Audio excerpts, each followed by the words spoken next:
UPS, TNT Express. Give us the details. What does it all mean?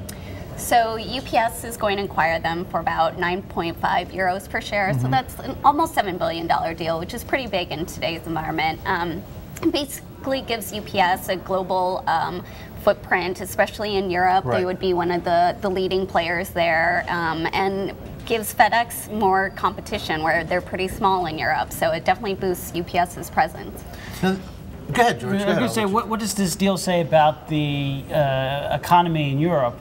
You know, this type of logistics services is usually an indication of economic activity, as is M&A. Should this be a hopeful sign for investors about Europe? I think so. I think that's part of UPS's calculus. I mean, TNT has been hurt, like many European companies, by what's happening with the debt crisis there. So their results have been suffering a bit in the last several months, but they feel like it is stabilizing and there is opportunity there for growth in the future. Is there, you know, anytime I hear a number one buying a number four, almost talking in bracket terms, right? But I mean, really, you're talking about the number one company buying a number four in terms of these shipping, the size of these shipping companies. Yep. Are there going to be antitrust issues that have to be ironed out? Well, that's definitely going to be an issue, and there probably will be some divestitures that will be required for this deal, but UPS is paying a reverse breakup fee of about 3% of the deal value, which is pretty high for Europe. So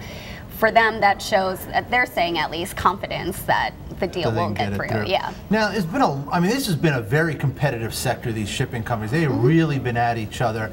UPS paid a big premium. It was about a 50% premium, right? How much pressure does that put on FedEx? Knowing that we're going to see FedEx report this week too, can we expect to hear anything from them about this? Well, I think they will at least be questioned a lot on it. And, you know, we were watching to see if FedEx was going to jump in, but they're a much smaller company than UPS. They didn't have the firepower to get into a bidding war. So, and now if they step in, they would also have to pay the breakup fee as well. So it would be even more expensive. But, you know, maybe FedEx does a partnership with somebody else at JV where maybe they wouldn't have to put in money for it, but it definitely puts a lot more pressure on them. Yeah. In this type of industry, how is the integration of the companies? Is this something just easy? You just sort of add a region to UPS, or could there be some headaches as they merge the companies? Well, UPS is saying it will bring about at least 400 million euros in synergy, so a lot of cost savings there. But you know, they're dealing with a European company that has unions, and they're pretty strong. They had a lot to say during the negotiations, so a lot of discussions on, you know, where the headquarters are going to be, where the headcount could be reduced, I think could still be an issue. Yeah, and then where will this leave DHL? DHL is the other big shipping companies at number 3. Where does this leave them in terms of their rivals, competitors? Well, now? It definitely gives them a much bigger competitor because they were, you know, they were pretty much the lead in Europe, and now they have someone right at their back. So it's going to put a lot more pressure on them, and maybe some, you know, pricing wars will start.